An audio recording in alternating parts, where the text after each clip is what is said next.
Imagine a room with no windows and a single locked door. Inside, a man sits at his desk surrounded by security cameras. He is perfectly healthy, yet in the blink of an eye, his heart simply stops. No intruder was ever seen. No poison was ever found.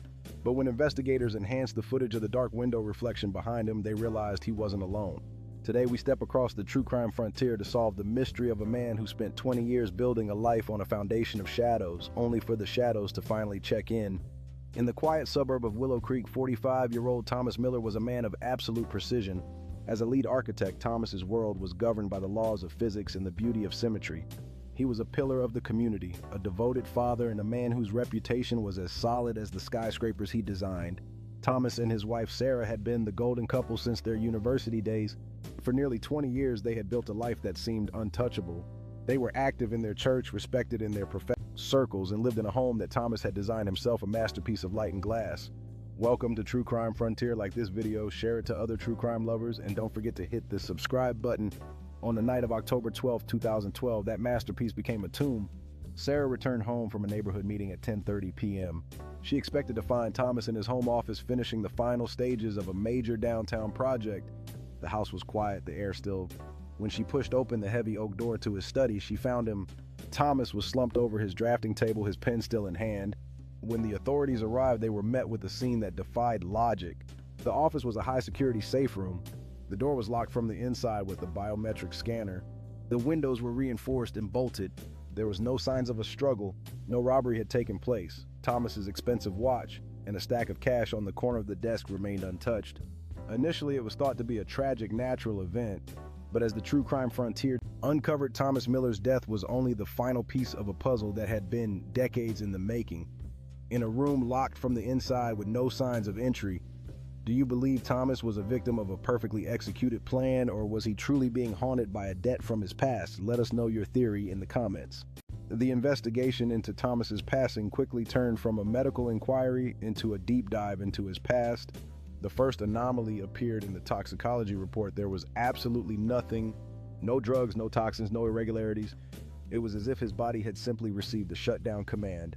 Detectives began searching his professional life, looking for a disgruntled client or a jealous rival. This led them to a man named Julian Vane, a competing architect based 3 states away. The two had been roommates in college, and Julian's career had followed an almost identical trajectory to Thomas's. The red herring. The police discovered that Julian Vane had passed away on the exact same night as Thomas at the exact same hour. The coincidence was too great. Rumors began to swirl in the architectural community about a corporate hit or a shared secret involving a failed project in the city.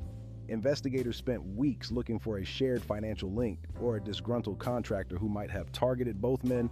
But as they dug into their university records, they found a name that had been scrubbed from the history books: Elias Vance. Elias had been the third roommate. In 1992, during a hiking trip in the Blackwood Forest, Elias disappeared. Thomas and Julian were the ones who reported it, claiming Elias had walked into the fog and vanished. The case had gone cold for 20 years, but a discovery in Thomas's office changed everything. Hidden behind a false panel in Thomas's drafting table was a digital recorder. It contained dozens of entries from the last 6 months of his life. In the recordings, Thomas wasn't talking to his wife or his colleagues. He was talking to the air. "I know you're there," Thomas whispered in a recording from September. "I see the metronome moving when the wind is still. We used your designs, Elias. We built our empires on your genius." But the 20 years are up, aren't they? The investigation shifted back to the Blackwood Forest. Using the coordinates found on a map hidden in Thomas's office, the True Crime Frontier team followed the path to the Gray Clearing. There they found a metallic box buried, a stone marker. It didn't contain a body. It contained the original hand-drawn blueprints for every major building Thomas and Julian had designed over the last 2 decades. The talent that had made them famous wasn't theirs. It belonged to the boy who vanished in 1992. The twist. The police reviewed the security footage from Thomas's office one last time. They noticed a detail they had previously dismissed as a camera glitch. At 10:14 p.m., the night Thomas died, a silhouette appears in the reflection of the glass window. It wasn't a stranger. It was a young man wearing the exact same hiking gear Elias had worn the day he disappeared. But here is the part that keeps investigators up at night. The figure in the reflection wasn't standing behind Thomas.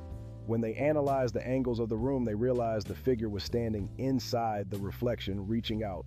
On the recording, as the metronome on Thomas's desk reaches a fever pitch, Thomas leans forward and whispers his final words: "I'm ready to return what I took." His heart stopped at that To this day, the deaths of Thomas Miller and Julian Vane are officially listed as undetermined. There were no fingerprints at the scene that didn't belong to the family, no DNA, just a room full of stolen genius and a debt that finally came due. The true crime frontier reminds us that while we can build our lives on secrets, the architecture of a lie eventually collapses. Thomas Miller spent 20 years looking over his shoulder, waiting for the shadow of his past to catch up. In the end, it didn't even have to open the door. Thank you for watching this investigation. If you found this mystery as chilling as we did, make sure to subscribe to True Crime Frontier. We dig into the cases that defy logic and the stories that the world tried to bury. Stay curious, stay safe, and keep watching the shadows.